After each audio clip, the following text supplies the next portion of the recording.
Gym में आजकल बहुत सारे केसेस ऐसे आते हैं जहाँ पे लोग कोलैप्स हो जाते हैं। तो सेम लाइक है जो कोलैप्स होते हैं वो। What is happening? ये तो अच्छी बात है कि इतने इतने एथलीट्स रेडी हो रहे हैं। हम्म, बट टेल मी, ये 100% क्लीन गेम हो रहा है?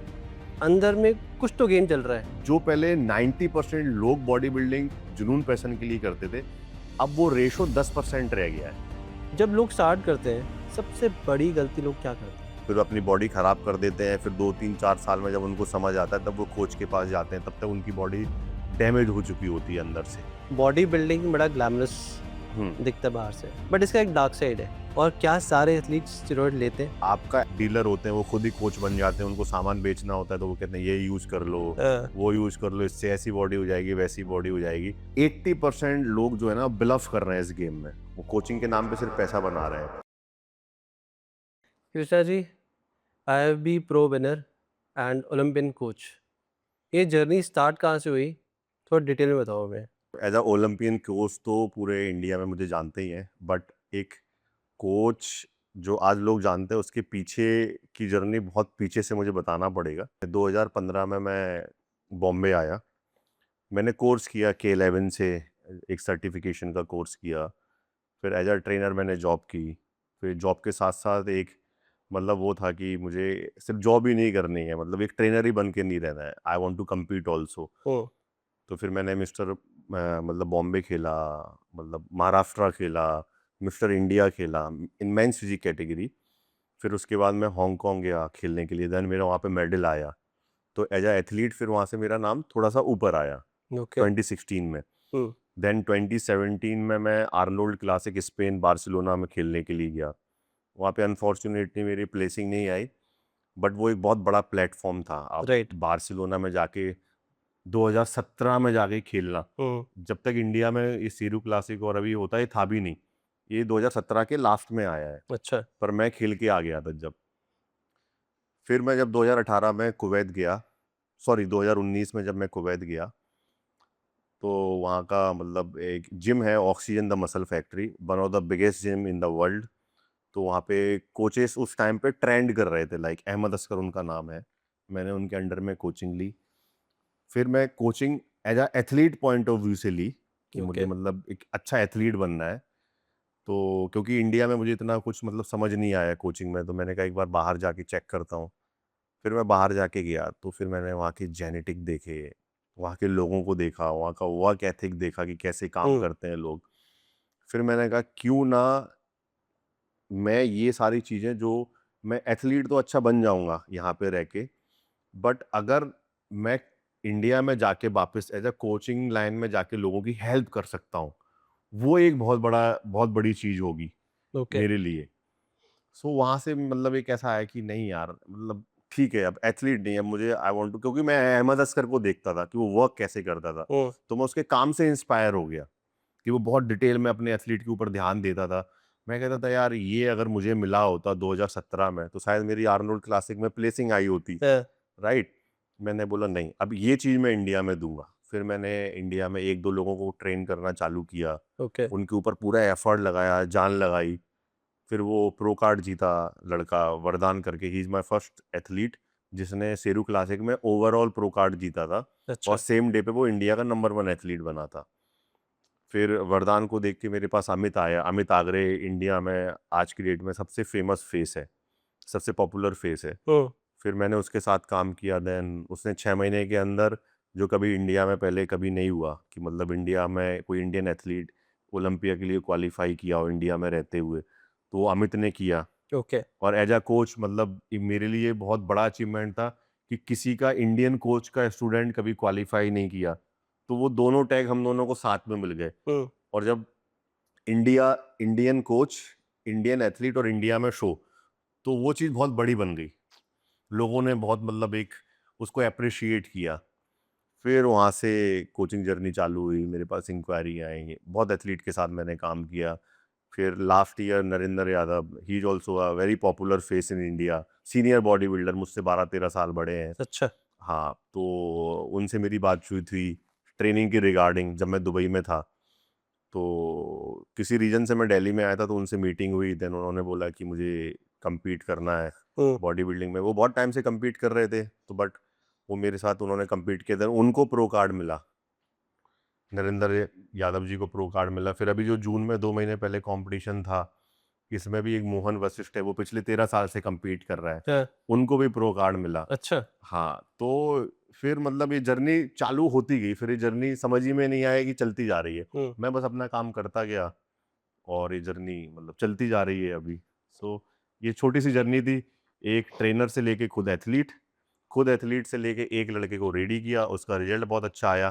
फिर दूसरे एथलीट पे उसी ईमानदारी और उसी मेहनत के साथ काम किया, देन उसने क्वालिफाई किया, देन वही मेहनत के साथ नरेंद्र यादव भैया के साथ काम किया। ऐसे फिर चलती जा रही है जर्नी। अभी जो कोचिंग कर रहे हो, कहाँ-कहाँ कर रहे हो आप? कोचिंग तो मेरे ऑल ओवर इंडिया में क्लाइंट्स हैं, ओके। बाहर भी क्लाइंट्स हैं, हुँ, क्योंकि मेरी ऑनलाइन ट्रेनिंग ही है। ओके, क्योंकि आप मैं अकेला कहाँ पहुँच सकता हूँ, ट्रू, और करने वाला कर लेता है। मतलब एक एथलीट जो होता है उसको वर्कआउट करना तो आता है, बट बहुत सारी चीज़ें ऐसी होती हैं जो उनको नहीं मिलता है, कि प्रोटोकॉल, कब डाइट लेना है, कब सप्लीमेंटेशन लेना है, आपको कौन सी चीज़ कब यूज़ करनी है। That is coaching, execution is a coaching. वो इंडिया में 90% नहीं है, 3-4 हुँ, लोग हैं जो अच्छा कर रहे हैं, पर सही टाइम पे सही तरीके को एग्जीक्यूट कैसे करना है, दैट इज़ मतलब ये पूरा होल गेम है कोचिंग का। सबको पता है, आपको पता है कि डाइट में क्या लेना है, राइट, कितनी कैलोरी लेनी है, क्या करना है, लेकिन सही तरीके से एग्जीक्यूट किसी को नहीं पता कि कैसे करना है। एग्ज़ैक्टली, हाँ, वही गेम है। अब वही पूरा गेम ही वही है। हाँ, जैसे जी आप यहाँ आए हो आज, जी, तो बॉडी बिल्डिंग की तो बात करते हो आप, जी, रेगुलर करते हो। बट टुडे इस पॉडकास्ट का ऑब्जेक्टिव ये है कि हम वो चीज़ें भी डिस्कस करें, जी, बॉडी बिल्डिंग इंडस्ट्री में जो चीज़ें हम नहीं देख पाते हैं। जी, जो आप हो सिस्टम में, बॉडी बिल्डिंग इंडस्ट्री में हो, आप देख पा रहे हो, हुँ, बट हम नहीं देख पा रहे। जी, थोड़ा डिटेल में डिस्कशन करेंगे। जी, टेल मी, जो अभी बॉडी बिल्डिंग का कल्चर डेवलप हो गया है इंडिया में, बहुत सारे फिटनेस जिम्स आ गए हैं, बहुत सारी फैसिलिटीज़ हो गई हैं, बहुत सारे लोग इसमें घुस चुके हैं। हुँ, व्हाट इज़ हैपनिंग? ये तो अच्छी बात है कि इतने इतने एथलीट्स रेडी हो रहे हैं। हुँ, बट टेल मी, ये 100% क्लीन गेम हो रहा है हुँ, या फिर शॉर्टकट्स ज़्यादा हुँ, बन गए इसलिए लोग आ रहे हैं, हुँ। ईज़ी हो गया कंपैरेटिवली, या एक बिज़नेस की तरह एक इकोसिस्टम बनता जा रहा है और बिज़नेस बन रहा है इससे? अंदर में कुछ तो गेम चल रहा है, हाँ, जो हमें नहीं दिख रहा है बट हुँ, आपको दिख रहा है। Tell hmm. Me what is it? अगर मैं 5 साल पहले की बॉडी बिल्डिंग की बात करूँ इंडिया हुँ, के अंदर, तो इंडिया के अंदर बहुत लेजेंड बॉडी बिल्डर थे। मतलब सुहास खामकर, संग्राम चौगले, सुनीत जाधव, मुरली कुमार, आप नाम बोलो। राइट, सोशल मीडिया नहीं था, ठीक है? बिज़नेस नहीं था। गेम होता था, क्योंकि जो फेडरेशन थी, वो भी मतलब एक गेम कराती थी और एथलीट भी आके कम्पीट करता था। वो प्योर लव था, हुँ, बॉडी बिल्डिंग को लेके। राइट, प्योर लव, मतलब आदमी खेल रहा है, एक एक कैटेगरी में 100-100 आदमी खड़ा है, तो वो पैसे के लिए नहीं करते थे, क्योंकि बॉडी बिल्डिंग सबसे महँगा गेम है, ये सबको पता है। हुँ, वो अपने पैशन और जुनून के लिए करते थे, ठीक है? अब आज क्या हो गया है ना, कि आज जो पहले 90% लोग बॉडी बिल्डिंग जुनून पैशन के लिए करते थे, अब वो रेशो 10% रह गया है। ओके, मतलब अभी भी है, ऐसा नहीं है कि नहीं है, लेकिन वो तभी 10 में से 9 लोग थे, अभी 10 में से 2 लोग हैं, अच्छा, वैसा है। क्योंकि सोशल मीडिया ने एक्सपोज़र इतना बड़ा दे दिया है कि अगर आपकी बॉडी बन गई है, आप कोई भी एक नॉर्मल कॉम्पिटिशन खेले हो, आपकी कोई भी रील वायरल हो गई है, आप पॉपुलर हो गए हो, तो फिर वो आपका आपका आप डिस्ट्रैक्ट हो जाते हो। राइट, आपको लगता है कि यार सब तो मिल गया, फिर स्पॉन्सरशिप मिल जाती है, पैसा आ जाता है। तो सोशल मीडिया ने डिस्ट्रैक्ट कर दिया है। हुँ, वही लोग हैं, वही जुनून था, वही लोग पहले कर रहे थे, वही लोग अब नहीं कर रहे हैं। तो रीज़न यही है कि सोशल मीडिया डिस्ट्रैक्शन आया है लोगों के बीच में बन हुँ, के, जो वो नहीं कर पा रहे हैं।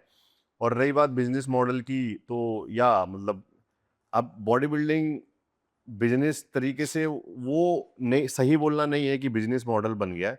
बॉडी बिल्डिंग का जो है वो हार्डकोर बॉडी बिल्डिंग आज भी है। मैं बात कर रहा हूँ कि जो लोग जिस तरीके से करते थे, अब वो उस तरीके से नहीं कर रहे हैं। थोड़ा सिस्टम अप्रोच थोड़ी चेंज हो गई है। हाँ, करेक्ट, एग्ज़ैक्टली। उनको हुँ, लगता है कि यार ठीक है, मतलब बॉडी बना के क्या ही हो जाएगा, जो कि कहीं न कहीं वो लोग सही भी है कुछ परसेंट, लेकिन जो फिर पैशन और उसके लिए करते हैं, फिर वो कुछ चीज़ नहीं देखते हैं। हुँ, क्योंकि वो आप अपने लिए कर रहे हो। आपको पता है कि इसमें कितना पैसा लगेगा, इसमें क्या लगेगा, आपकी कहीं न कहीं आपकी हेल्थ पे भी बात आएगी। आप फैमिली मेंटल प्रेशर से भी आपको फैमिली में टाइम नहीं दे पाओगे, आप अपने बच्चों को, बीवी को टाइम नहीं दे पाओगे, क्योंकि ये 24/7 स्पोर्ट है। इसमें आपको 6 मील करनी है, वर्कआउट करना है, कार्डियो करना है, फिर आपको रेस्ट भी करना है। रिकवरी बहुत ज़रूरी है बॉडी बिल्डिंग के लिए। तो आदमी की पर्सनल लाइफ ज़ीरो होती है। अच्छा। हाँ, ज़ीरो है पर्सनल लाइफ। आपको 6 मील खानी है, हर 2 घंटे में आपका टाइमिंग होगा कि आपको हर 2 घंटे में खाना है। आप कहाँ ही वेकेशन पे जाओगे, आप कब फैमिली को टाइम दोगे? तो बहुत वैसा हो गया है कि हाँ, मतलब पहले जैसी नहीं रही बॉडी बिल्डिंग, बट ऐसा नहीं है कि बिल्कुल खत्म हो गई है। बॉडी बिल्डिंग कभी खत्म होगी नहीं, क्योंकि बॉडी बिल्डिंग ही जो एक फिटनेस जहाँ से चालू हुई है ना, ये बीज है फिटनेस का, राइट। तो वो कभी जाएगा नहीं। जाएगा नहीं। बट उसमें के जो लोग हैं वो कम हो गए हैं।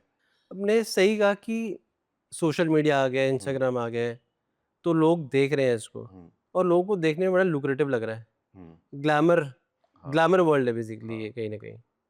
तो इस ग्लैमर वर्ल्ड में जो बाहर दिख रहा है वो तो हमें समझ आ रहा है, हम्म, बट जो इसके पीछे हो रहा है, बिहाइंड द सीन जो हो रहा है, हम्म, जिस ग्राइंड जो ग्राइंड होती है, हम्म, हार्डशिप्स होती है, वो हमें नहीं दिख रही। करेक्ट। आप इन इस इंडस्ट्री से हो, आप डेली देख रहे हो। हम्म, थोड़ा डिटेल में बताओ कि जब बॉडी बिल्डर रेडी हो रहा होता है कॉम्पिटिशन के लिए, तो उसको क्या-क्या करना पड़ता है तैयारी में?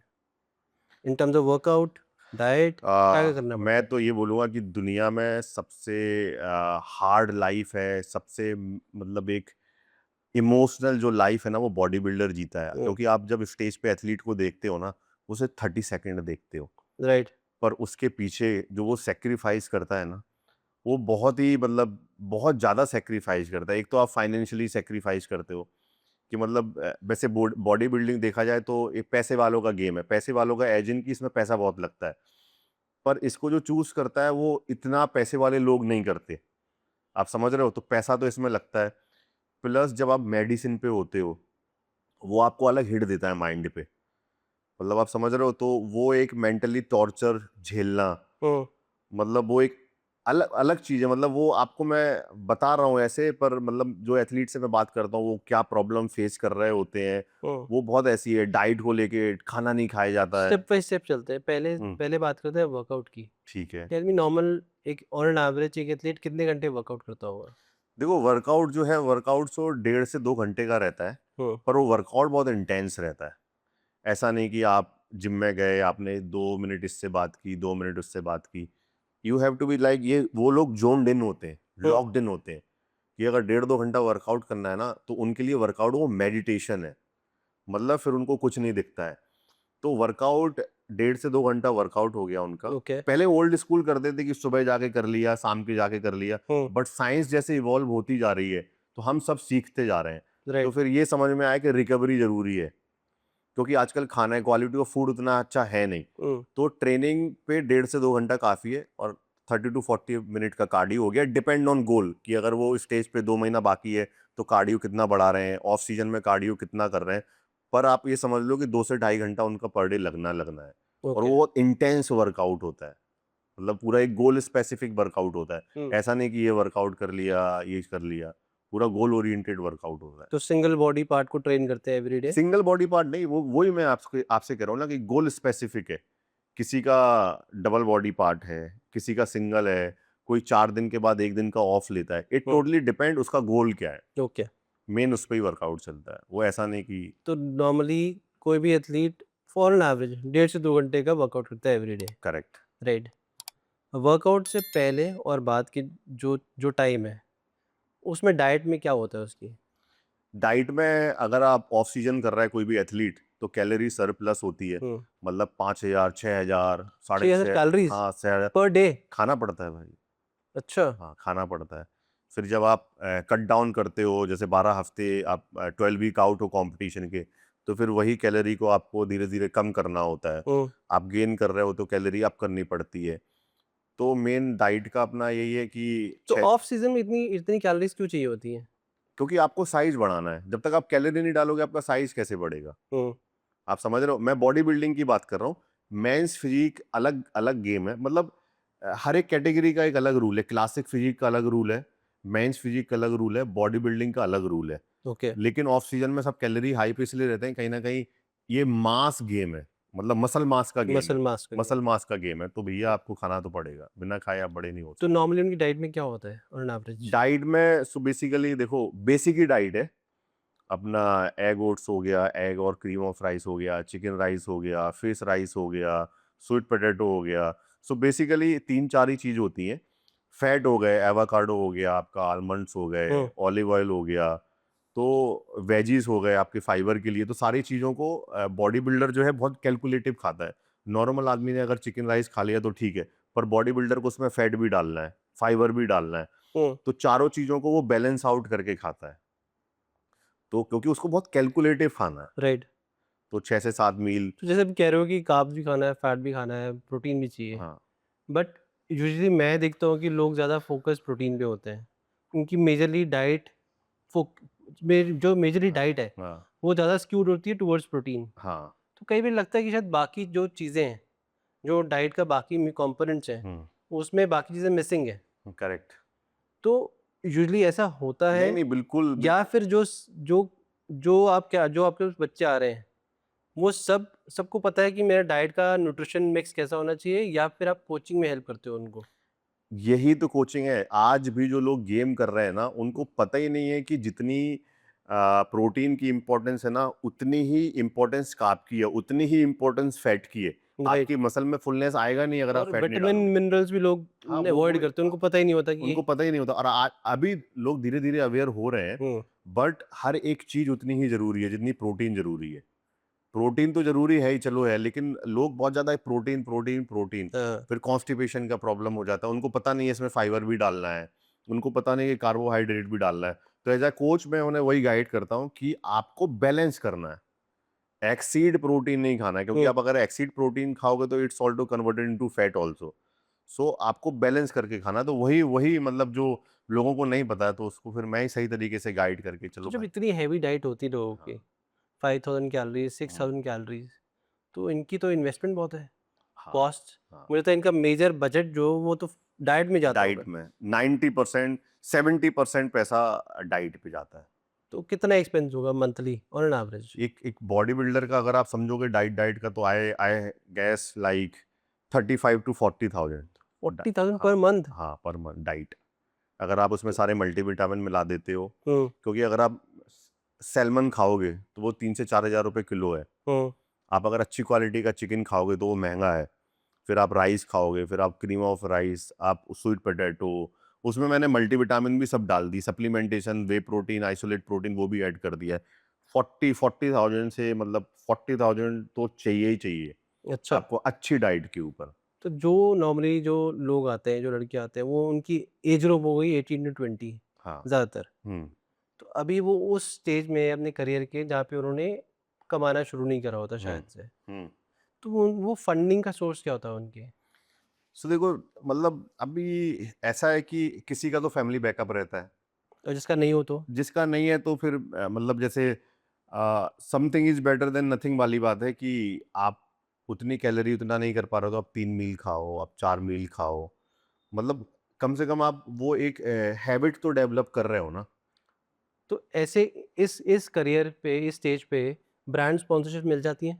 देखो, ब्रांड जो है अभी जो 18-20 साल के हैं, अगर वो कंटेंट पे काम करें, जिस तरीके का कंटेंट चलता है, हुँ, अगर वो सोचें कि उनको गेम से स्पॉन्सरशिप मिलेगी, वो पॉसिबल नहीं है। क्योंकि ब्रांड को भी नंबर चाहिए आज की डेट में, कि आपकी कितनी रीच है, आपका राइट। एल्गोरिदम क्या है। हुँ, वो एक बहुत बड़ा इंपॉर्टेंट फैक्टर है। अगर ऐसा होता कि बॉडी बिल्डर को स्पॉन्सरशिप मिलती, मुझे लगता है कि बॉडी बिल्डर को ही स्पॉन्सरशिप नहीं मिलती है।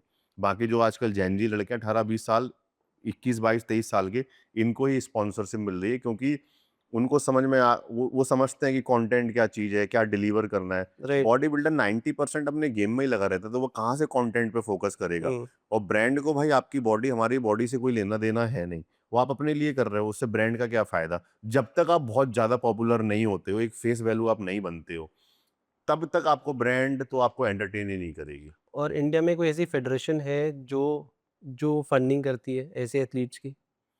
नहीं, नहीं, नहीं, कोई भी नहीं है। कोई भी नहीं करती। तो किसी को अगर फंडिंग देखनी हो तो अपने लेवल पे लोग हाँ, देखते हैं। अपने लेवल पे देखना पड़ेगा, क्योंकि वो आपका एक इंडिविजुअल स्पोर्ट है ना। जब लोग स्टार्ट करते हैं, सबसे बड़ी गलती लोग क्या करते हैं?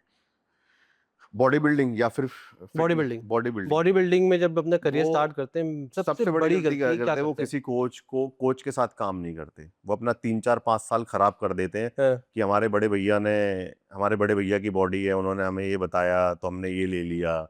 फिर वो अपनी बॉडी खराब कर देते हैं, फिर 2-3-4 साल में जब उनको समझ आता है तब वो कोच के पास जाते हैं, तब तक उनकी बॉडी डैमेज हो चुकी होती है अंदर से। अच्छा। हाँ, तो आदमी को क्या है ना कि अगर आपको प्रोफ़ेशनली कोचिंग करनी है, तो सबसे पहले आपको प्रोफ़ेशनल कोच चाहिए ना। आप जिस रास्ते पे जा रहे हो, जाना कैसे है आपको वो ही नहीं पता। हुँ, तो ये सबसे बड़ी गलती इंडियन के अंदर है कि वो कोच के साथ काम नहीं करते। वो मतलब आस-पास के सराउंडिंग में जो लोग होते हैं, बोलते हैं कि क्यों कोच को पैसा देना भाई, उतने का तो तेरा ये सामान आ जाएगा, सप्लीमेंट आ जाएगा। हुँ, अरे भाई वो 1 महीने चलेगा, 2 महीने चलेगा, पर राइट गाइडेंस तो चाहिए ना। हमारे ऋषि-मुनि भगवान के टाइम से भी देखते आओ, सबको गुरु की ज़रूरत पड़ी है। हुँ। तो ये एक इंडिया के अंदर बहुत बड़ा एक फैक्टर है कि लोग कोच के साथ काम नहीं करते हैं। चलिए, अभी आपने बात करी ऑफ सीज़न और ऑन सीज़न की। हाँ। तो जब सीज़न का टाइम है, हुँ, जब कॉम्पिटिशन का टाइम है, आई हर्ड कि बहुत डिफ़िकल्ट टाइम होता है। हाँ। बहुत चेंजेस करने पड़ते हैं किसी भी बॉडी बिल्डर को अपनी डाइट पे, अपने वर्कआउट पे, अपने डेली रूटीन में। हुँ। क्या-क्या करना पड़ता है? Just tell me. जब भी आप प्रेप में जाते हो ना, अब हम ऑफ सीजन से हटके हम प्रेप पे आते हैं, जैसे 12 हफ्ते का, कोई 16 हफ्ते का प्रेप करता हुँ, है। सबसे पहले तो आपको खुद से पहले आपको बात करनी है कि आप ये किसके लिए कर रहे हो। हुँ, आप समझ रहे हो? जब आप डिसाइड कर लेते हो ना, तो सुबह उठ के आपको कार्डियो, जो कि मस्ट है, आपको करना ही करना है। आपको प्रॉपर मील 5 मिनट भी उधर-उधर नहीं हो सकता है। आपको अच्छा, बिल्कुल प्रॉपर मील खानी ही खानी है। आपको बहुत स्पेसिफिक होना पड़ता है कटिंग के टाइम पे। आपको पोजिंग प्रैक्टिस करनी है, आपको सारी चीज़ों को बैलेंस करके चलना है। ऑफ सीजन में कुछ भी 19-20 वो चलता है, बट प्रेप है तो उसमें यू कांट चीट इवन अ 1%। अच्छा। हाँ, चीट मील कब करनी है, कब नहीं करनी है। ऑफ सीजन में आदमी चलो ठीक है, आज घर का खाना खा लिया, हुँ, कभी ऐसा क्योंकि इंडियन अभी हमारे यहाँ घर का खाना बनता है तो आदमी छोड़ता नहीं है, हुँ, कि चल भाई खा लेता हूँ 2 रोटी में। कटिंग पे होना तो आप एक दाना, इवन नॉट इवन 1 ग्राम, अगर आप सीरियसली एक अच्छे एथलीट बनना चाहते हो, मैं उसकी बात बता रहा हूँ। बहुत सारे ऐसे एथलीट हैं वो कटिंग में भी भाई कुछ भी खा लेते हैं, मैं उनकी बात ही नहीं कर रहा हूँ। अच्छा। जो अच्छे एथलीट हैं, बड़े एथलीट हैं, वो बहुत स्पेसिफिक होते हैं अपने वर्कआउट, ट्रेनिंग, हुँ, कार्डियो, डाइट, न्यूट्रिशन, अपने कोच को time to time check in भेजना, चीट मील करना, पोजिंग प्रैक्टिस करना, वैक्यूम प्रैक्टिस करना, बहुत ज़्यादा मेजर मतलब बहुत ज़्यादा चीज़ें होती हैं एक एथलीट को बनने के पीछे। अच्छा। हाँ, तो और क्या, जब प्री हो गया आपका, जब ट्रेनिंग होगी, हाँ। उसके बाद ड्यूरिंग द चैंपियनशिप उस टाइम क्या होता है? मतलब 1 हफ्ता पहले की बात कर रहे हो आप? हाँ, 1 हफ्ते पहले आपको वाटर मैनिपुलेशन होता है, क्या सोडियम होता है उसमें? वाटर मैनिपुलेशन मतलब बॉस आपको पानी कट करना पड़ता है, बहुत से लोग पानी को लोड कराते हैं। तो क्योंकि जो आखिरी का पीक वीक होता है ना, वो आपकी 1 साल की मेहनत को जस्टिफ़ाई करता है। मैंने ऐसे-ऐसे लोगों को देखा है कि जो 1 साल तक बहुत अच्छे दिखते हैं, ओके, 1 हफ्ते तक बहुत अच्छे दिखते हैं, पर स्टेज पे बिल्कुल खराब दिखते हैं। उनको देख के कोई बोल भी नहीं सकता कि उन्होंने तैयारी की है। अच्छा, वो मैनिपुलेशन का गेम चलता है क्योंकि क्या होता है जब आप कटिंग पे होते हो, आप बहुत कंट्रोल्ड होते हो। मतलब आप शुरू से कंट्रोल, कंट्रोल, कंट्रोल, कंट्रोल चल रहे हो। लेकिन ना बहुत सारे लोगों का पेशेंस लेवल 1 हफ्ते पहले, 4-5 दिन पहले आप सोडियम कट कर दिया और एनर्जी लो हो गई, हाँ, वाटर कट कर दिया और एनर्जी लो हो गई। उसी टाइम पे अगर किसी ने एक बिस्किट भी खा लिया ना, वो बिस्किट उसकी बॉडी को खराब कर देगा। अच्छा, हाँ, पूरी मेहनत को। बिस्किट तो फिर भी बहुत बड़ी चीज़ है। हाँ, एक मतलब जो हार्डकोर बॉडी बिल्डर है ना, वो मतलब समझ टॉफ़ी, सकता है। चॉकलेट भी खा लिया तो हाँ, खत्म। वो खराब। तो वाटर कट करना मतलब क्या होता है? बिल्कुल ज़ीरो कर देते हैं वाटर? नहीं, पहले तो लोड करते हैं जैसे अब मेरा बता रहा हूँ मैं पहले वाटर ज़्यादा देता हूँ, फिर उसके बाद टेपर डाउन करता हूँ और 1 दिन पहले थोड़ा-सा कम कर देता हूँ, क्योंकि आपको रिप्ड दिखना है स्टेज पे ना, आपको कंडीशन्ड दिखना है स्टेज हाँ, पे। हाँ, तो मतलब बिल्कुल से बंद नहीं करता हूँ, बट पानी कम होना और बॉडी को जो चाहिए क्योंकि आप ऑलरेडी पीईडीज़ पे हो, मेडिसिन पे हो, तो हमारे ऑर्गन्स को, मसल को पानी की ज़रूरत होती ही होती है। तो आप भले ही कम कर दो पर मसल को तो पानी चाहिए ही चाहिए, चाहिए ना। चाहिए। हाँ, हाँ, हाँ। सोडियम थोड़ा-सा और रिप्ड दिखाना है या फुल दिखाना है तो मैं सोडियम लोड भी कराता हूँ, कभी कट भी कर देता हूँ। वो टोटली डिपेंड करता है सामने वाले की बॉडी कैसी है। किसी की थोड़ा-सा वाटर होल्ड है तो फिर उसको कट करता हूँ। हुँ, किसी को ज़्यादा अच्छा दिखाना है, मसल में वॉल्यूम दिखाना है, हुँ, तो उसको वाटर अप करता हूँ। तो पीक वीक बहुत कैलकुलेटिव मतलब होता है। पीक वीक ही डिसाइड करता है आपकी 1 साल की मेहनत आप जीतोगे कि हारोगे। 1 साल, 12 हफ्ते, लास्ट का 1 वीक और चैंपियनशिप डे। लास्ट का 1 वीक सबसे इम्पोर्टेंट है। टेल मी इस पूरे टेन्योर में बॉडी बिल्डर का माइंडसेट कैसा होता है? बिकॉज़ वीक माइंडसेट का बंदा अगर हुआ, हुँ, तो मेरे को लगता नहीं वो सस्टेन कर पाएगा। नहीं कर पाएगा सस्टेन। क्या माइंडसेट होता है? क्या चल रहा होता है उस टाइम दिमाग में? उसके दिमाग में कुछ चल ही नहीं रहा होता है ना। हुँ, बॉडी बिल्डर के दिमाग में कुछ नहीं चल रहा होता है। वो अपने अपने जो प्रोटोकॉल है ना, प्रोसेस को वो डेली उसे करना होता है, हुँ, कि भाई मुझे ये करना है। दिमाग को ही तो कुछ नहीं चलाना है, मतलब दिमाग खाली कर देना है हुँ, बॉडी बिल्डर को। वो डिसिप्लिन्ड होता है, कि सुबह उठा मुझे ये किया, मैंने वो किया, मैंने वो किया। बस अपना थोड़ा-सा पीक वीक में मैं ये कहता हूँ जब कि आप सोशल मीडिया से थोड़ा दूर रहो। ओके, क्योंकि जब आपकी वीडियोज़ बाहर जाती है तो लोग कंपैरिज़न करने लगते हैं, यार इसकी बॉडी अच्छी दिख रही है। हुँ, अब लोग क्या है कि लाइटिंग में वीडियोज़ डाल देते हैं। तो अगर मैं सपोज़ करो कि मैं कॉम्पिटिटर हूँ, मैं कम्पीट करने वाला हूँ और आप कम्पीट करने वाले हो। हुँ, अब आपने कोई लाइटिंग वाइटिंग में बढ़िया पंप करके वीडियो डाल दिया, मुझे पता है आप मेरे साथ खेलने वाले हो। हाँ, अब दिमाग में अब उस टाइम पे आप मेडिसिन पे हाई हो, राइट, ठीक है? तो उस टाइम पे देखो यार ये अच्छा लग रहा है, तो आपका कॉर्टिसोल लेवल बढ़ेगा, आपका स्ट्रेस बढ़ जाएगा।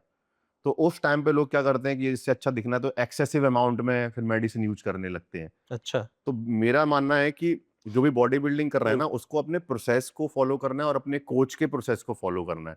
कैमरे की बॉडी अलग है, स्टेज के पीछे की बॉडी अलग है, स्टेज के ऊपर की बॉडी अलग है।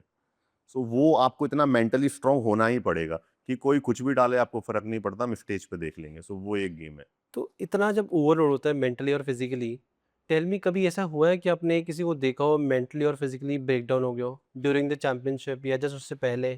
कभी ऐसा हुआ है? हाँ, मेरे साथ हुआ है, मेरे एथलीट के साथ ही हुआ है। क्या हुआ था? मतलब कि एक मेरा एथलीट था पुणे से, मैं नाम नहीं लेना चाहूँगा। बहुत अच्छा लड़का है अभी भी, मतलब मेरे साथ नहीं है। सो मेरे और भी एथलीट हैं, शेरू क्लासिक की प्रेप कर रहे थे। तो मेरे सारे एथलीट वो काफ़ी टाइम से खेल रहे थे और जो पुणे का जो मेरा क्लाइंट है, वो पहली बार खेल रहा था। अच्छा, लेकिन वो अपनी बॉडी को ना कंपेयर कर रहा था मेरे और एथलीट से। जैसे मैं अपनी प्रोफाइल पे और एथलीट को वर्कआउट करा रहा हूँ, पोजिंग करा रहा हूँ, तो वो देखता था।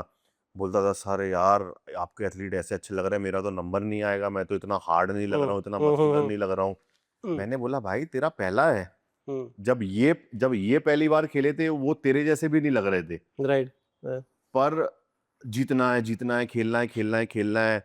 मेंटली उसने अपने आप को इतना वर्स्ट आउट कर दिया कि उसकी गर्लफ्रेंड का मेरे पास फ़ोन आता है।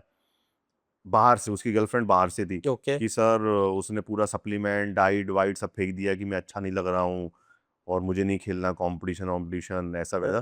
तो वो बस्ट आउट हो गया था। उसको समझ ही नहीं आया कि वो चीज़ों को कैसे हैंडल करे और अच्छा, उसके पास कोई था भी नहीं बात करने के लिए। मैं डेली डेली बात करके उसको समझाता था कि नहीं ठीक है, it's a process, it's a game. आज वो अच्छे दिख रहे हैं, कल तू अच्छा दिखेगा। उनसे कंपेयर मत करना। हुँ, तू जो 2 महीने पहले दिख रहा था, तू उससे इम्प्रूव्ड है ना, तू विनर है। अपने आप से अगर आप अपने आप को इम्प्रूव कर रहे हो, आप विनर हो। आप किसी से कंपेयर करोगे, तो ऐसे तो जो मेरे एथलीट है वो किसी और से कंपेयर करेंगे, वो तो पॉसिबल नहीं है ना। राइट, तो हो जाता है, बस्ट आउट हो जाता है क्योंकि एनाबॉलिक रेज माइंड पे रहता है ना, हुँ। तो वो इमोशनली ब्रेक कर देता है आदमी को, समझ नहीं आता कि वो क्या कर रहा है। अच्छा टेल मी इंडिया में इतना कल्चर है बॉडी बिल्डिंग का, बहुत अच्छे-अच्छे एथलीट्स हैं इंडिया में, बट टेल मी क्यों आज तक कभी मिस्टर ओलंपिया टाइटल आया नहीं है हमारे पास?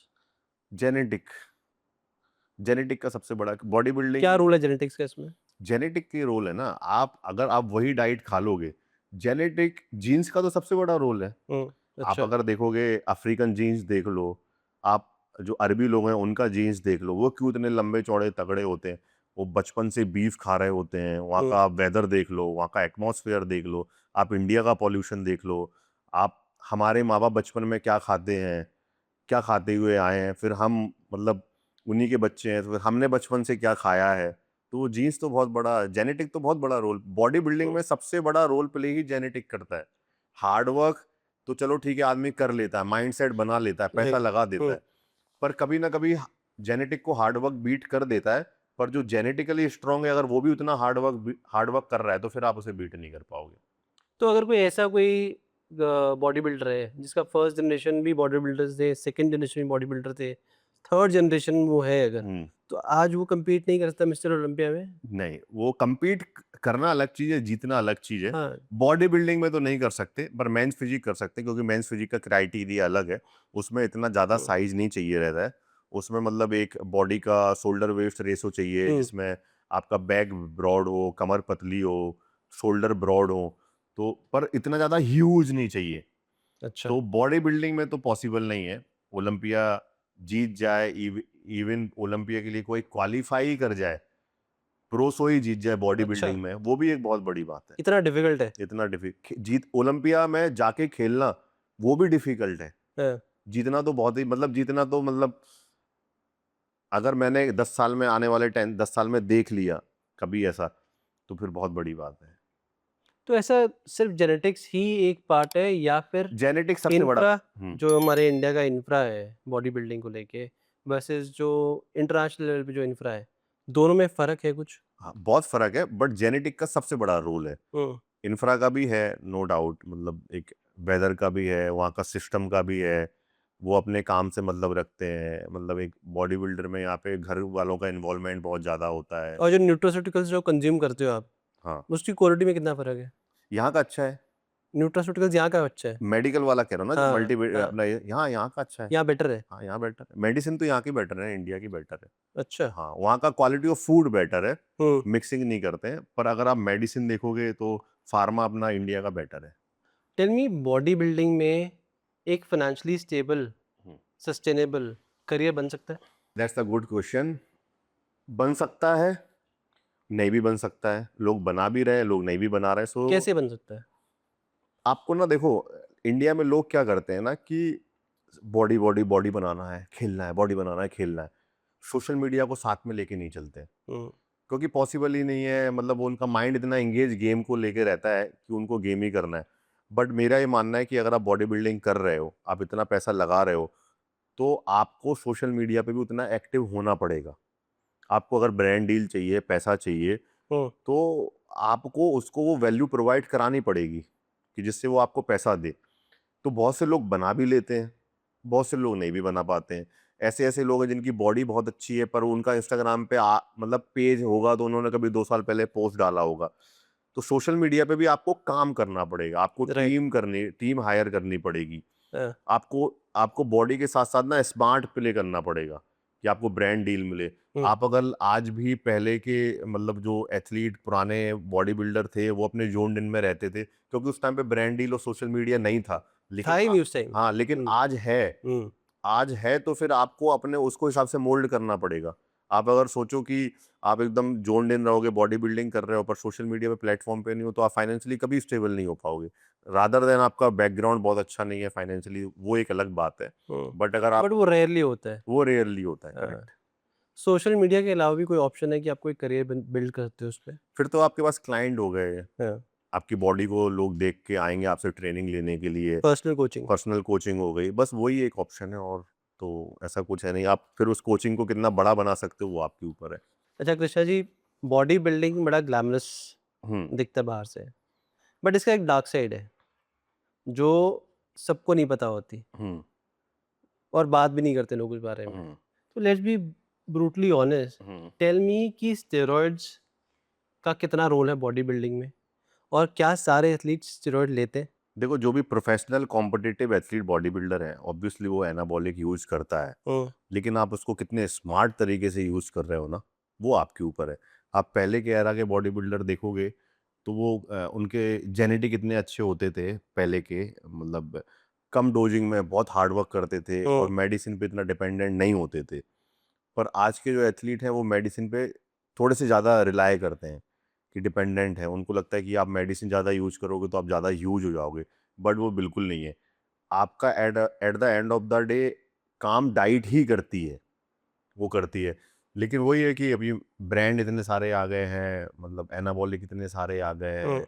फिर मतलब ये भी है कि जो बहुत सारे ऐसे डीलर होते हैं, वो खुद ही कोच बन जाते हैं। उनको सामान बेचना होता है तो वो कहते हैं ये यूज़ कर लो, हाँ, वो यूज़ कर लो, इससे ऐसी बॉडी हो जाएगी, वैसी बॉडी हो जाएगी। तो बहुत वैसा मार्केट हो गया है कि मतलब लोग अपने अपने आप को ज़्यादा बेनिफिट करने के लिए उस गेम को बढ़ा रहे हैं। लेकिन ऐसा नहीं है। बहुत सारे प्रोफेशनल कोच जो काम कर रहे हैं, जैसे मैं काम कर रहा हूँ, और भी 4-5 लोग हैं, वो मेडिसिन पे कम डिपेंडेंट होते हैं उनके एथलीट पर। ओवर द ईयर बहुत मेहनत कराते हैं। अच्छा। हाँ, कि आपको डाइट स्पेसिफिक, आपको मतलब अपना वर्कआउट इंटेंस रखना है। बट एक मतलब आपका एक सपोर्टिव एलिमेंट है एनाबॉलिक, हुँ, पर अगर आप उसको प्रायोरिटी बना दोगे तो इट्स नॉट गुड।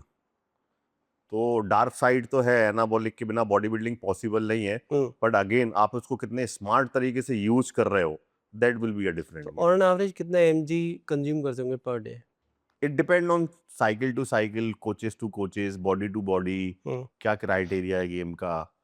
तो वो एक पर्टिकुलर अमाउंट कहना वो गलत हो जाएगा, क्योंकि वो नहीं बताना भी नहीं चाहिए। मतलब एक क्योंकि लोग देखते हैं, आपको फॉलो करते हैं, राइट। फिर उनको लगेगा कि अरे हम तो इतना ये है तो हम तो ज़्यादा ले रहे हैं, ये या फिर सब तो right, I agree. Hmm. Tell me जो सप्लीमेंट के जो पैनल है पूरा, hmm. Right? How do you classify this? मतलब व्हे प्रोटीन, फिर उसके बाद क्रिटेन, बीसीएए, सारी चीज़ें हैं। हम्म। कैसे-कैसे क्लासिफाई करते हो आप इसको? और किस सेगमेंट के प्लेयर को क्या-क्या लेना चाहिए? जैसे क्योंकि मैं देखो, देखता हूँ व्हे प्रोटीन इज़ नॉर्मल, हाँ, सो जैसे अब नॉर्मल है, हाँ, अब नॉर्मल है, करेक्ट। पहले नहीं था इतना हम्म। नॉर्मल। अब तो जो नॉर्मल वर्कआउट कर रहा है वो भी व्हे प्रोटीन ले रहे हैं। हाँ, तो करेक्ट। क्या वो सही है? बिल्कुल सही है। आप अगर देखोगे पहले के टाइम में, आज से 7-8 साल पहले भी चले जाओ, तो लोग वे प्रोटीन को बोलते थे पाउडर। हाँ, लोगों को अवेयरनेस डब्बे खा रहा है। सब बेकार है। आप इवन मेरी मम्मी से भी आज पूछोगे तो बोलोगे क्या पाउडर का डिब्बा खा रहे हो। हाँ, तो उनकी गलती नहीं है, क्योंकि उन्होंने बचपन से वो सब घी दूध वाला देखा हुआ है, ट्रू। तो उनको पता है कि उसकी वैल्यू क्या है।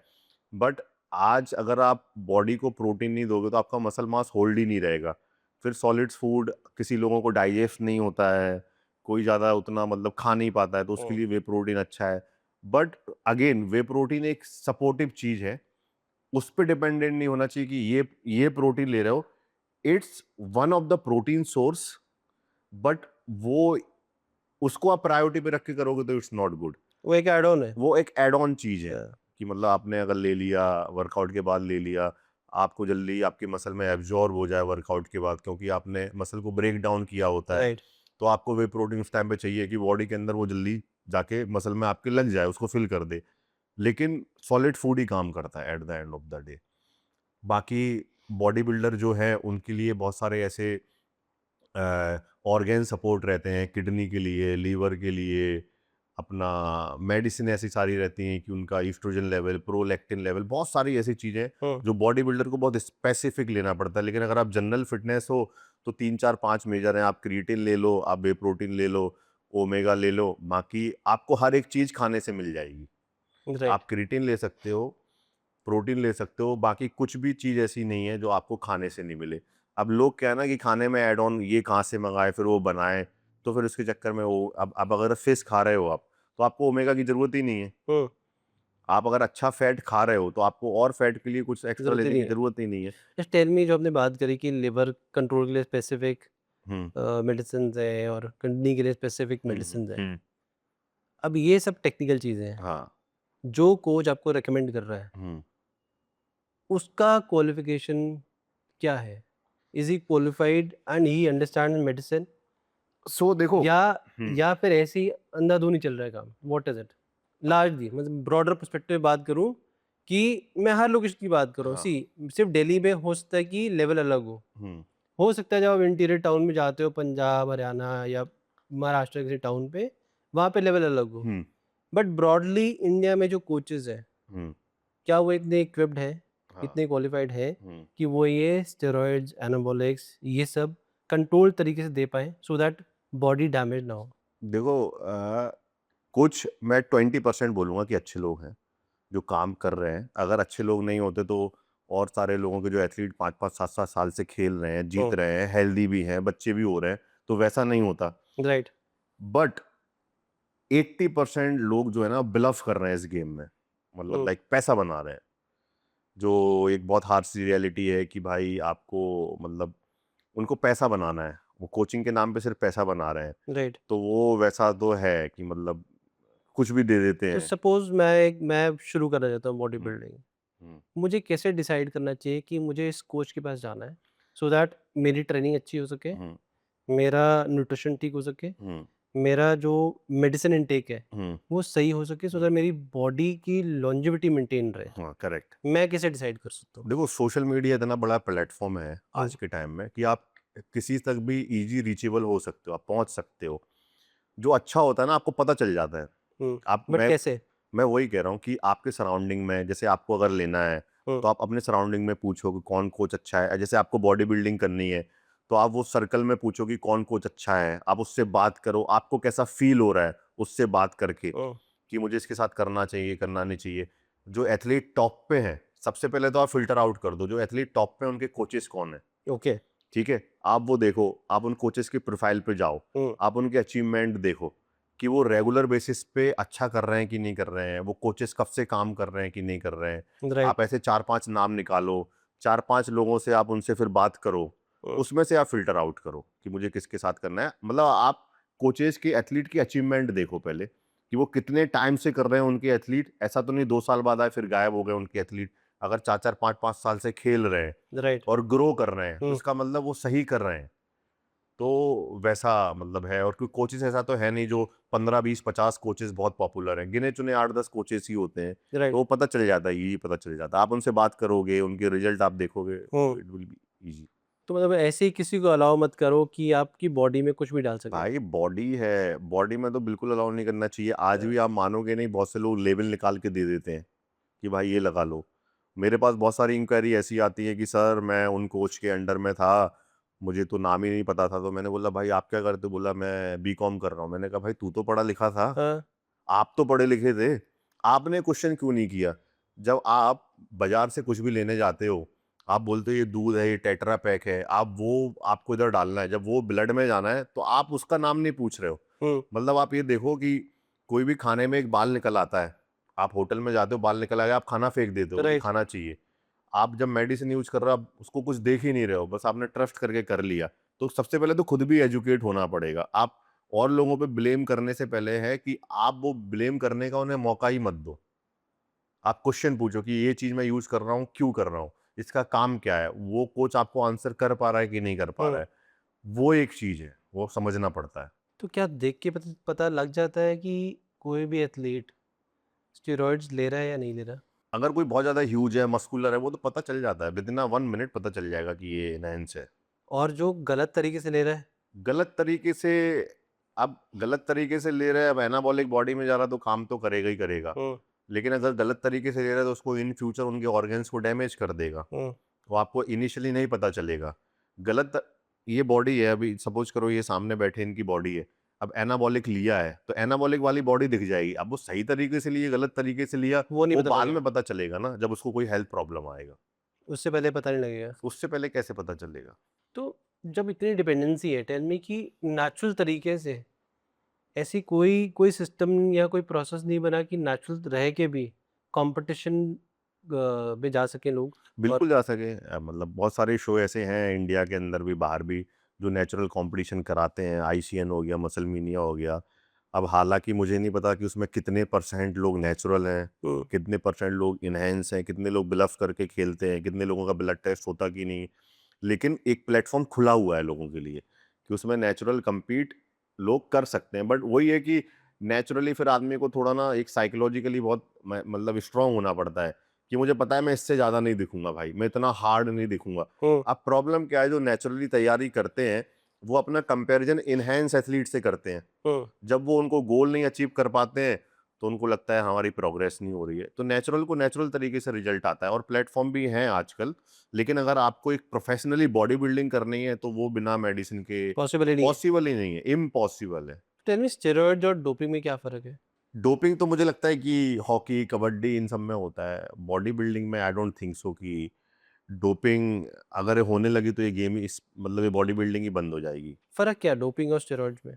क्योंकि स्टेरॉइड्स में भी आप कहीं न कहीं ओवर यूज़ तो कर ही रहे हो हाँ, केमिकल्स का, हाँ, करेक्ट। या कुछ ऐसे कंपोनेंट्स का जो आपकी परफॉर्मेंस एनहांस कर रहा है। हाँ, डोपिंग में भी ऐसे कुछ बैंड होती हैं चीज़ें हाँ, जो आप हाँ। यूज़ करते हो हुँ, बॉडी में, जो परफॉर्मेंस एनहांस करता है। हुँ। तो स्टेरॉइड अलाउड है टू एन एक्सटेंट, नहीं एक्सेप्टेबल है? नहीं, आप समझ नहीं रहे हो। सो डोपिंग में, अब जैसे बॉडी बिल्डिंग में, वहाँ पे डोपिंग का टेस्ट ही नहीं होता ना।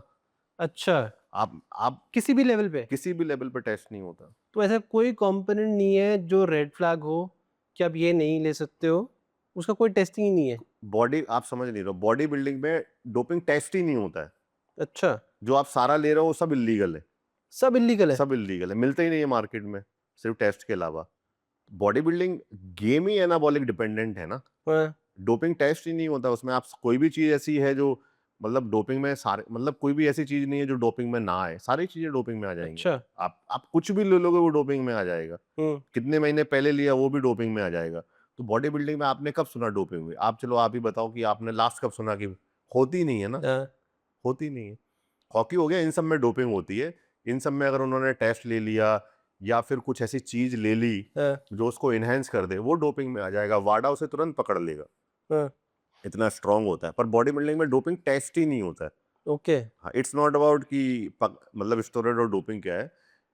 डोपिंग में जो लोग यूज करते हैं वो स्टेरॉइड ही यूज करते हैं, बट उसमें पकड़ जाते हैं कि पकड़े उन्होंने जाते ये हैं क्योंकि यूज वो किया, बैंड होते हैं, वो अलाउड ही वो नहीं होते हैं। बैंड है, वो अलाउ नहीं है। हाँ, तो जो बॉडी बिल्डिंग में जो केमिकल यूज होते हैं वो भी बैंड सब्सटेंसेस हैं, पर वो उनमें की डोपिंग नहीं होती है, अच्छा। क्योंकि सबको ही पता है कि गेम ही बिना उसके पॉसिबल नहीं है। हुँ, थोड़ा जेनरिक में भी आते हैं, राइट ओके। गिरिजा जी? आजकल मैं देखता हूँ कि जिम में फ़िटनेस कल्चर तो आ गया है हम्म इंडिया में, which is good about it. लेकिन होता क्या है कि जिम में आजकल बहुत सारे केसेज़ आते हैं, ऐसे आते हैं जहाँ पे लोग कोलैप्स हो जाते हैं, हम्म ज़ोन आउट हो जाते हैं, हम्म कार्डियक अरेस्ट हो जाते हैं। हम्म क्यों हो रहा है ये सब? यार देखो, मतलब ऐसा है कि अभी किसी को अगर पतला होना है, वो एक्सट्रीम डाइट पे चला गया, हुँ, उसने कार्ब को बिल्कुल कट कर दिया, कुछ खा ही नहीं रहा है किसी के बोलने, सब उसको रिजल्ट फास्ट चाहिए। तो यार आपको जब तक आप कार्ब और फैट नहीं लोगे, आप प्रोटीन प्रोटीन प्रोटीन लोगे, आपकी एनर्जी नहीं है आपकी बॉडी में सोर्स में, आप फेंट ही करोगे। हुँ, तो आपको दोनों के बीच का डिफरेंस समझना पड़ेगा कि आपको अगर जो मतलब 2 महीने में जो रिजल्ट आएगा, कोई नहीं 4 महीने में आ जाएगा। हुँ, आप इतना एक्सेसिव मत जाओ कि भाई नहीं मैं सब कुछ छोड़ के बिल्कुल जीरो कार्ब करके कर रहा हूँ, 2-2 महीने तक जीरो कार्ब, मैं उस पर पॉसिबल नहीं है। आपकी ह्यूमन बॉडी वो कोलैप्स करेगी करेगी। तो लोग एक्सेसिव चले जाते हैं किसी भी चीज को लेके ना। जब आप किसी भी चीज को, आप फिटनेस को भी एक्सेसिव लेने चले जाओ, अब आपकी बॉडी की कैपेसिटी है कि आप 5 किलोमीटर दौड़ सकते हो, हाँ, मैं आपको बोलूंगा आज आपको 15 किलोमीटर दौड़ना है, आप अपनी एक ह्यूमन लिमिट को क्रॉस कर रहे हो ना, क्रॉस कर रहे फिर क्या होगा? हो। हुँ, फिर आज का आपको इसका सिम्टम भुगतना पड़ेगा। तो सेम लाइक है, जो कोलैप्स होते हैं वो कभी कभी ऐसा भी हो जाता है कि वो मील अच्छी लेके नहीं आते हैं, थोड़ा सा फेंट हो गए। अब जो हार्ट अटैक आता है वो थोड़ा सा एक ऐसा है कि हो सकता है बहुत से लोग मेडिसिन यूज करते हैं, बताते नहीं हैं, फिर वो ट्रेडमिल पे चढ़ गए, उनकी हार्ट बीट शूट कर गई है, हुँ, तो वो एक अलग चीज है। किसी का नॉर्मली हो जाता है, सब कुछ फिट रहता है, तो फिर उसको पकड़ के बना देते हैं, देखो ये जिम में है, तो सोशल मीडिया उसको बना देती है। तो मतलब मिक्स एंड मैच है। तो टेल मी कि अब ये केसेज़ ज़्यादा आ रहे हैं या फिर सोशल मीडिया की वजह से ज़्यादा दिख रहे हैं? देखो मुझे तो नहीं लगता कि केसेस ज़्यादा आ रहे हैं ऐसे अभी। वो तो एक सिंपल सी बात है कि अभी दारू पीने से हज़ारों लोग मरते हैं डेली बेसिस पे, हुँ, वो नहीं दिखाता कोई भी। जब 1000 लाख में से वो कोई एक ऐसा हो जाता है इंसिडेंट कि लोग उसको ऐसा दिखा देते हैं, क्योंकि वो फिटनेस फील्ड पे होता है उस टाइम पे। हाँ, एग्ज़ैक्टली। सबसे बड़ी बात ये है कि वो उस फील्ड पे है, लेकिन उसने पर्सनली वो कितने टाइम से क्या कर रहा है वो नहीं दिखाता ना। आप पूरी कम्युनिटी को ब्लेम नहीं कर सकते हो कि कार्डियो करने से ऐसा होता है। हुँ, पर्सनल नहीं पता ना कि उसने कल क्या किया था, वो कितनी दारू पी के आया था, उसने कौन सी मेडिसिन ली है। तो वो पर्टिकुलर को ना ब्लेम करके कम्युनिटी को ब्लेम करना, वो बहुत ही बेवकूफ़ी वाली बात है। एक आजकल प्री वर्कआउट का कल्चर बहुत ज़्यादा है। हुँ, एवरीवन इज़ कंज्यूमिंग दैट। हुँ, तो क्या करेक्ट। प्री वर्कआउट भी एक रीज़न हो सकता है ये सब चीज़ों का? देखो अगर वो अगेन वही बात कि अगर आपकी प्री वर्कआउट का जो डोजिंग है, अगर उसको हाफ स्कूप लिखा है, आप उसको एकदम बिल्कुल 1.5 या 2 स्कूप ले लोगे, तो तब भी कोई मरता तो नहीं है।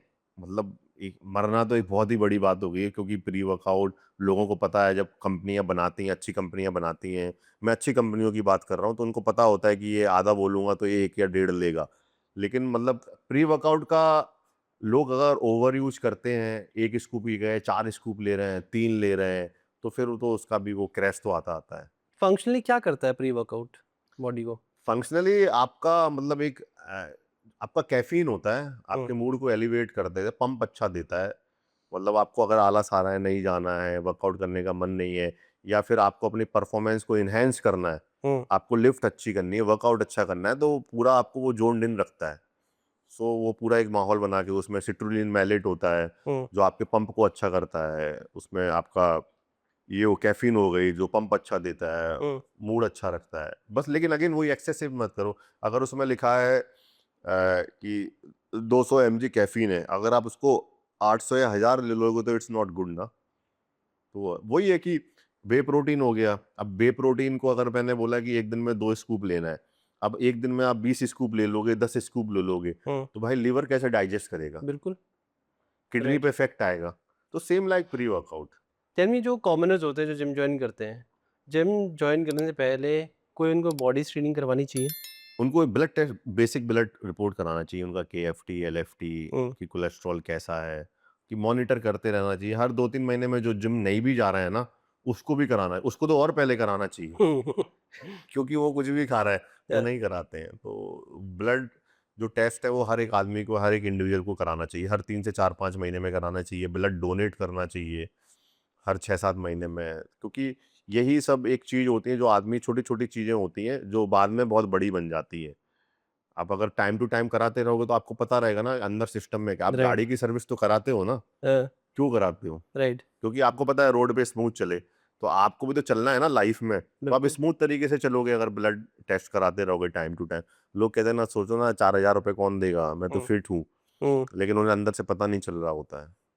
ट्रू बॉडी के अंदर क्या हो रहा है कुछ नहीं पता किसी चलता है। किसी को पता नहीं होता। आप आज अच्छा फील कर रहे हो, हुँ, लेकिन कल पता नहीं आदमी क्रैश कर जाए, तो वो 3-4 महीने में आप कराते रहते हो ना, आपको पता रहता है, फिर आप उस पे उसको ठीक कर देते हो। अच्छा टेल मी जो 40 प्लस होते हैं, हुँ, उनको weight training, hard weight training, heavy weight training हुँ। और हार्ड कार्डियो करना चाहिए? वो उनके लिए हार्ट हेल्थ के लिए अच्छा है देखो, या उनके हार्ट पे प्रेशर बिल्डअप हो रहा है? हाँ, सो वेट ट्रेनिंग तो बिल्कुल सबको करनी चाहिए। अच्छा। इट डिपेंड ऑन इंटेंसिटी, हुँ, कि आपकी इंटेंसिटी क्या है। अगर हुँ, आप 40 प्लस हो और अगर आप फिट हो, तो अपने अपने स्ट्रेंथ के हिसाब से आप वेट को लिफ्ट करो। हुँ, अगर आप 40 प्लस हो तो आपको पता है कि आपके जॉइंट भी वीक हो रहे हैं, क्योंकि आप इतना ज़्यादा अगर उठाओगे तो पहली बात तो आपके अंदर उतनी स्ट्रेंथ ही नहीं होगी कि आप उतना वेट उठा लो। ठीक है? राइट। दूसरा चीज़, you are not a weight lifter और you are not a power lifter. आदमी को ये समझना चाहिए, नॉट इवन अ 40 साल से ऊपर का हाँ, ईगो लिफ्ट नहीं करनी चाहिए। हाँ, अगर आप 22 साल के हो, ईगो लिफ्ट कर रहे हो, आपको तब भी इंजरी होगी। Right. So it's a game, कि आपको वेट ट्रेनिंग करनी है स्मार्ट तरीके से, जिसमें आपकी रैप रेंज जो है 10 से 12, 12-15 रहे। बट आपको अगर आप लिफ्ट ज़्यादा हैवी करोगे, तो वो कहीं न कहीं आपको फिर बोन्स पे और मसल पे तो प्रेशर देगी देगी। बट हुँ, अगेन, चाहे आप 40 के हो, 45 के हो, 50 के हो, आपको वेट ट्रेनिंग तो करनी चाहिए, पर लाइट लाइट वर्कआउट करना चाहिए अपने ओके। आप को मेंटेन करने के लिए। और रही बात कार्डियो की, अब आपको नी में पेन है और अगर आप, मैं बोल दूं आपको इंक्लाइन पे आप 2 घंटे वॉक करो, हुँ, तो वो नहीं करना चाहिए। 15-20 मिनट आपको हार्ट को हेल्दी करने के लिए करो, ना कि उसको खराब करने के लिए। राइट। तो मतलब बैलेंस करके करो। आप वेट ट्रेनिंग कर रहे हो आधा पौने घंटे, आपकी लाइफ स्टाइल को मेंटेन करने के लिए 30-40 मिनट का, हुँ, हुँ, हुँ। 10-15 मिनट कार्डियो कर रहे हो, तो आपका लाइफ इसमें और अच्छा होगा। अच्छा, जी। अब हार्डकोर करोगे तो फिर इट्स नॉट गुड। तो जैसे जो जिम में ट्रेनर्स होते हैं, टेल मी कोई मेडिकल इमरजेंसी हैंडल करने के लिए कितने इक्विप्ड होते हैं? उनकी कोई ट्रेनिंग करी जाती है ऐसी? मेडिकल इमरजेंसी क्या हो गया, कोई फेंट कर गया तो लोगों को सीपीआर सिखाया जाता है। जैसे, यस। हाँ, उनको कैसे सीपीआर देना है। वो जैसे आप अच्छे-अच्छे जो इंस्टीट्यूट है, अगर आप वहाँ से करते हो तो उनको पता होता है हुँ, कि किसी की ब्रीथ चोक हो गई है, किसी को ब्रीथ नहीं आ रही है, कोई फेंट होके गिर गया, तो सीपीआर उनको बताते हैं। बाकी, क्योंकि इमीडिएटली आप उस पे ही काम कर सकते हो, राइट। तो वो तो बेसिक जो अच्छे इंस्टीट्यूट है उनको हुँ, बताते हैं। पर बहुत सारे जिमों में ऐसा देखा है कि जो जिनको नहीं पता है, जिनकी बॉडी अच्छी है, उनको उन बेसिस के हिसाब से ट्रेनर रख लिया जाता है। तो उनको लगता है कि इसकी बॉडी अच्छा दिख रहा है, इससे बिज़नेस आएगा, हुँ, इससे लोग क्लाइंट हुँ, हुँ, ट्रेनिंग हुँ। लेंगे। बट जो बेसिक चीज़ है, मुझे ऐसा लगता है कि हर आदमी को कोर्स करना चाहिए, पढ़ना चाहिए, अपने आप को एजुकेट करना चाहिए। वो एक बहुत बड़ी चीज़ है। तो कोई गवर्नमेंट के कोई अप्रूव्ड कोर्सेज़ हैं ऐसे डिप्लोमा कोर्सेज़ या डिग्री कोर्सेज़? बहुत सारे हैं। Government approved? गवर्नमेंट अप्रूव्ड नहीं है, लेकिन मतलब सेमी गवर्नमेंट है। क्योंकि कोई भी इंस्टीट्यूट खुलते हैं तो मतलब मुझे इतना डिटेल में नहीं पता, पर शायद गवर्नमेंट से परमिशन तो लेनी पड़ती होगी ना उन्हें। ओके। जैसे K11 है, ए सर्टिफिकेट है, ये बहुत रेपुटेटिव हैं। मतलब इन लोगों से लाखों करोड़ों बच्चे पास हुए हैं। हुँ, तो गवर्नमेंट मतलब एफिलिएटेड तो होंगे, नहीं होंगे, प्राइवेट इंस्टीट्यूट भी हैं, बट मतलब उसमें एजुकेट ही करते हैं लोगों को कैसे करना है, क्या नहीं करना है। अब गवर्नमेंट इम्प्रूव लाइक अप्रूव्ड भी है, बट अगर वो लड़का अच्छे से नहीं कर पाया तो उसका क्या मतलब है? इट्स लाइक दैट कि आप सही चीज सीख रहे हो, आप भले ही प्राइवेट इंस्टीट्यूट में सीख रहे हो, पर वो सीखना सही तरीके से वो इम्पोर्टेंट है। राइट, क्योंकि लोगों की हेल्थ मैटर कर रही है यहाँ पे। हाँ, तो हेल्थ आई थिंक मैटर। बड़ा इम्पोर्टेंट है अब ये चीज़ें लोगों को पता हो। हाँ, पता हो, फिटनेस बहुत जरूरी है, बहुत जरूरी है राइट। लाइफ स्टाइल, क्योंकि आज के टाइम में सबसे बड़ी लग्जरी हेल्थ है। तो सर एक हमने डिस्कशन करी थी कि बॉडी बिल्डिंग, फिटनेस और सोशल मीडिया, हम्म। ये दोनों अलग चीज़ें हैं बट बड़ा क्लोजली चलती हैं आजकल। हाँ, मतलब मतलब आप एक एज अ फिटनेस और बॉडी बिल्डर एथलीट, आप सोशल मीडिया को इग्नोर नहीं कर सकते हो। करेक्ट। राइट। बट एक इशू और हो रहा है आजकल, हर हर बंदा आजकल फिटनेस इन्फ्लुएंसर बना हुआ है। हम्म। मतलब उन्होंने थोड़ी सी बॉडी बना ली है और इंस्टाग्राम हैंडल खोल लिए है और फिटनेस इन्फ्लुएंसर बन गए हैं वो। हम्म। या एक्स कोच बन गए, एक्सपर्ट बन गए, इन्फ्लुएंसर बन गए। हम्म। अब प्रॉब्लम ये है कि जिस तरीके से क्लेम्स आते हैं हम्म। वो बड़ा एक्सट्रीम बोलते हैं हम्म। कि transformation in 90 days, do these two exercises, increase your bicep by in 10 days, hmm. Lose your belly fat in 10 days, do this. तो ये सब चीज़ें जो हो रही हैं, तो आपका क्या पॉइंट ऑफ व्यू है? कितना क्रेडिबिलिटी है इन लोगों की और कितना सेंसिबली या रिस्पॉन्सिबली इनको कंटेंट बनाना चाहिए?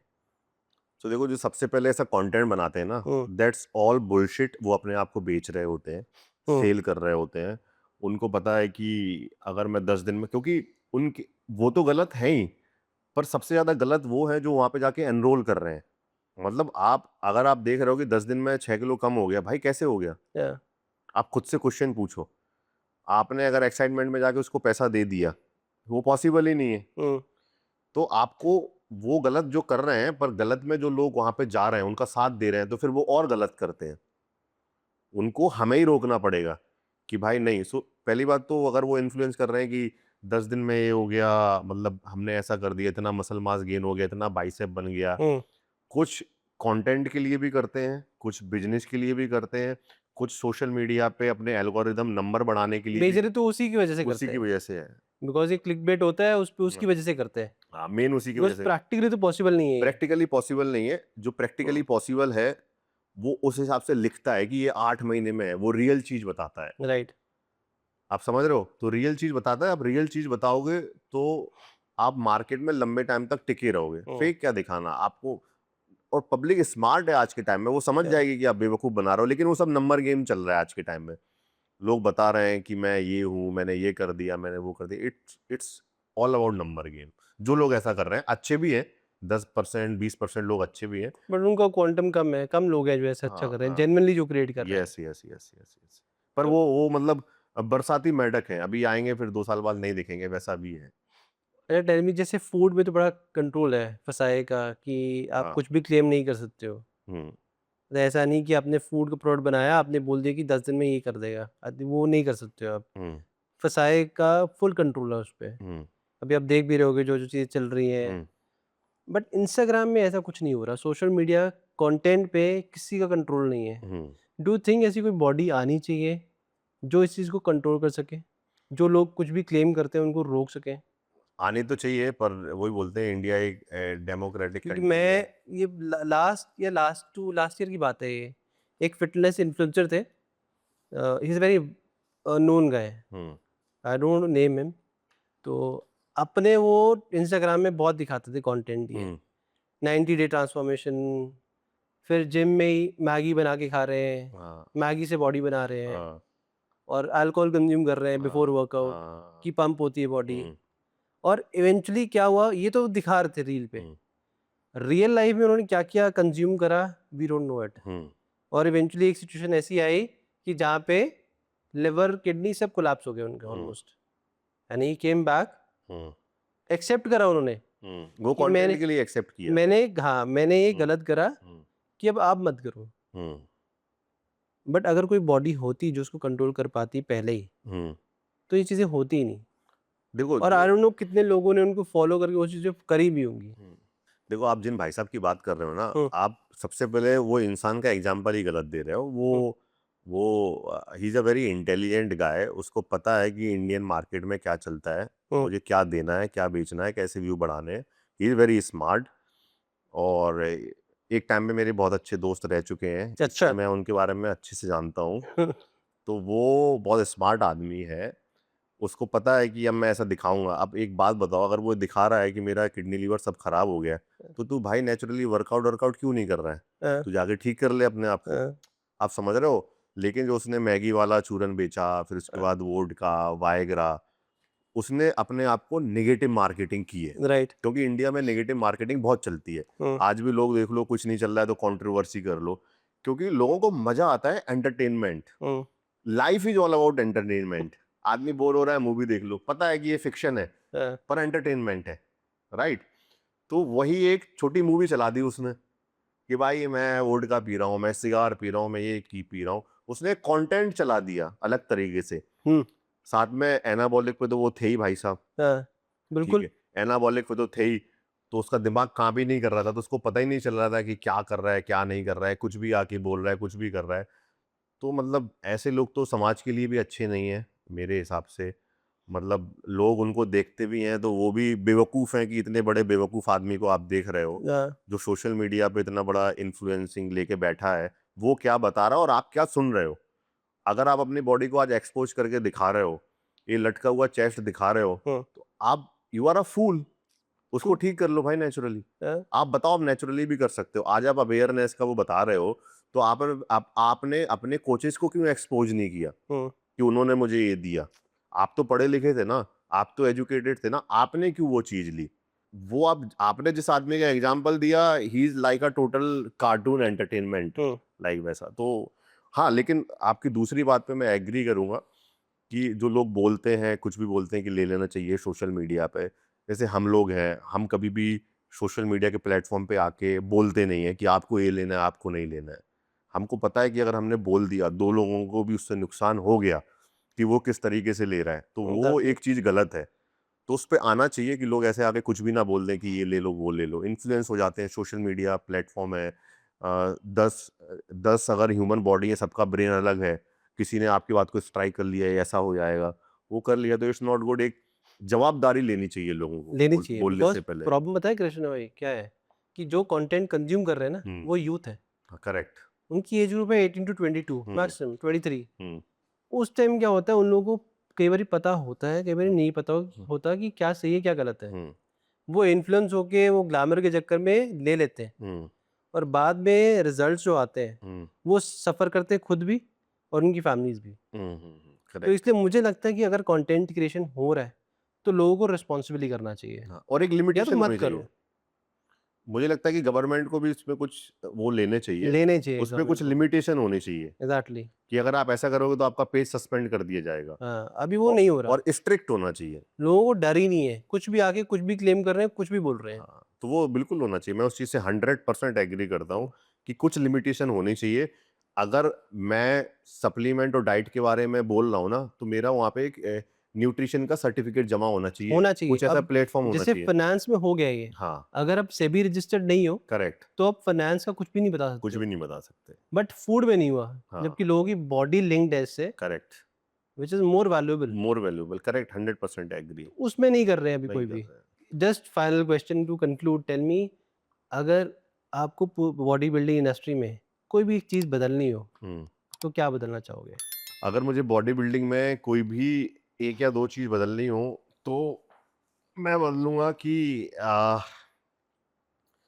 इस पे तो थॉट लिया नहीं, पर बहुत एक चीज़ नहीं है, बहुत सारी ऐसी चीज़ें हैं कि अ, जो यूथ है, जो मतलब लोग जो आ रहे हैं, उनमें क्या बदलना चाहिए कि बॉडी बिल्डिंग अभी जो चल रही है उसके अंदर? एवरीथिंग, मतलब आपने ओके, बॉडी बिल्डिंग को अंदर से देखा है, हाँ। जो लोग आए हैं, जो हुँ, लोग टिके हैं, जो लोग सर्वाइव नहीं कर पाए, जो उन्होंने गलतियाँ करी हैं, हुँ, या जो एनाबॉलिक्स कंज़्यूम कर रहे हुँ, हैं, या जिस तरीके से चैंपियनशिप हो रही है, हुँ, जो उनकी जजमेंट हो रही है, हुँ, कितनी पार्शियल है या कितनी पॉलिटिकली हुँ, करेक्टेड करी हुई है, हुँ, या कितनी पॉलिटिकली इन्फ्लुएंस्ड है। हुँ, कुछ भी, अगर आप कुछ भी बदलना चाहते हो, कोई हुँ, ऐसी चीज़, हुँ। तो क्या है वो? सबसे पहले तो जो यूथ इस बॉडी बिल्डिंग कम्युनिटी को जॉइन करना चाहता है ना, हुँ, वो ये सोच ले कि ये मैराथन है, ये स्प्रिंट नहीं है। आप अगर सोचोगे कि आप बहुत स्पीड में भाग जाओगे, मैं पूरे यूथ से यही बोलना चाहता हूँ कि आपको टाइम देके चलना पड़ेगा कि मुझे भाई 3, 4, 5 साल देने हैं। अगर आप उतना टाइम देने के लिए तैयार हो तो ही आप बॉडी बिल्डिंग में आओ। पहली चीज़ पेशेंस, आपको 6 महीने में, 1 साल में कुछ नहीं मिलेगा। हुँ, अब आते हैं बॉडी बिल्डिंग गेम के अंदर। मुझे ऐसा लगता है कि कुछ फेडरेशंस को, कुछ लोगों को, एथलीट को सपोर्ट करना चाहिए। कुछ ऐसे ब्रांड है कि उनको भी एथलीट को सपोर्ट करना चाहिए। आप रादर देन नंबर पे जाओ, राइट, आप एक बॉडी बिल्डर की रिस्पेक्ट करके आउट ऑफ द चीज़, हर एक चीज़ पैसा नहीं होती है, कुछ एक अचीवमेंट भी होती हैं, कुछ बहुत सारी चीज़ें ऐसी होती हैं। तो ब्रांड को भी एथलीट को बॉडी बिल्डर्स के लिए सपोर्ट करना चाहिए, फेडरेशन को भी सपोर्ट करना चाहिए, ठीक है? अब रही बात मतलब जैसे जजिंग भी होती है बहुत, मतलब तो मैं सुनता हूँ कि कभी ऐसा हो गया पार्शियलिटी, कभी कोई कोच है तो वो जज भी है, कोच भी है, उसको जज बना दिया। हुँ, तो मतलब ये सारी क्राइटेरिया ना चेंज होने चाहिए। मतलब कि आप अगर किसी को जज बना रहे हो तो सबसे पहले तो आपका कोई भी एथलीट या उसका लिंक ही नहीं होना चाहिए और वो क्वालिफाई है कि नहीं है। आप समझ रहे हो कि ऐसा नहीं आपने दोस्ती यारी में किसी को जज, मैं हुँ, बात कर रहा हूँ लोकल कंपटीशन की। राइट, लेकिन ये जो जैसे आईबीबी के शो होते हैं, दे आर वेरी क्वालिफाइड। हुँ, वो एक बेसिस पे ही जज करते हैं कि आज अगर वो कुर्सी पे जज करने बैठे हैं तो उनको पता है कि आज कंडीशन वाले एथलीट को पिक करना है, फिर वो वैसे ही पिक करते हैं। और आज पता है कि कोई वॉल्यूम वाले को पिक करना है, हुँ, तो भाई वो वॉल्यूम वाले को पिक करते हैं। तो वो एक चीज़ अलग हो गई क्योंकि वो प्रोफेशनली बहुत टाइम से करते आ रहे हैं, बाहर के सोच भी जजिंग करते हैं। बट इंडिया के अंदर जो वो होते हैं, तो मैंने सुना है कि पार्शियलिटी होती है, थोड़ी बहुत होती भी है, क्योंकि पॉलिटिक्स और गेम साथ-साथ ही चलता है। ऐसा नहीं कि बॉडी बिल्डिंग में होती है, क्रिकेट में भी होती है, राइट, हर एक स्पोर्ट में होती है, वो एक पार्ट रहता है और वो कभी खत्म नहीं होगा। हाँ, पर अगर चीज़ जितनी अच्छी हो सके, जितनी बदली जा सके, उतना अच्छा है। एथलीट के लिए जितना अच्छा किया जा सके, कैश प्राइजेस दिए जा सकें, ब्रांड की तरफ से उनको स्पॉन्सरशिप मिले, तो मतलब गेम थोड़ा और आगे जा सकता है। लोग आगे आ सकते हैं और कम्पीट कर सकते हैं। जो लोग कम्पीट करने आ रहे हैं, तो आप इतना बिल्कुल भी एनाबॉलिक के ऊपर डिपेंडेंट मत रहो। जितना भी यूथ है जो ये वीडियो देख रहा है, मैं उन सबसे ये बोलना चाहूँगा कि आप नए-नए बॉडी बिल्डिंग में आए हो, पहले 1-2 साल तक आप नेचुरली अपनी बॉडी को हुँ, पुश करो। राइट, उसके बाद कोच को हायर करो, सही गाइडेंस में फिर अपना गेम स्टार्ट करो। ऐसा नहीं कि आपने आज ही वर्कआउट चालू किया और अगले महीने से आपने एनाबॉलिक चालू कर दिया। नहीं, आप 1-2 महीने देखो ना, अपना नेचुरल टेस्टोस्टेरोन जो ऊपर वाले ने दिया है, या उससे भी तो आप मसल बढ़ा सकते हो ना। राइट, आप पहले ही आर्टिफिशियल डाल दोगे, हाँ, तो आपका जो नेचुरल लिमिट है वो आपने पहले ही खत्म कर दिया। तो बहुत मतलब छोटे-छोटे की पॉइंट है जो जिन पे काम करना चाहिए और ये बहुत बड़ा गेम चेंजर होते हैं बाद में। Krishna ji thank you so much, it was welcome, pleasure to have you here. Same बहुत हियर। सारी चीज़ें डिस्कशन करी हमने, जी, कुछ क्रिटिकल मुद्दे भी थे जो डिस्कशन करे correct. And thank you so much, pleasure to have you thank you, here. My pleasure. Thank you जी। Thank you. Thank you so much for watching this episode till the end. अगर आपको episode पसंद आया तो please like करें, share करें, subscribe करें और एक और चीज़ जो आपको करनी है, कमेंट सेक्शन में जाके कमेंट कीजिए और बताइए किस गेस्ट को यहाँ देखना चाहते हो। हम पूरी कोशिश करेंगे उनका लाने की। मिलते हैं नेक्स्ट एपिसोड में, till then keep working hard, keep grinding. Thank you so much guys.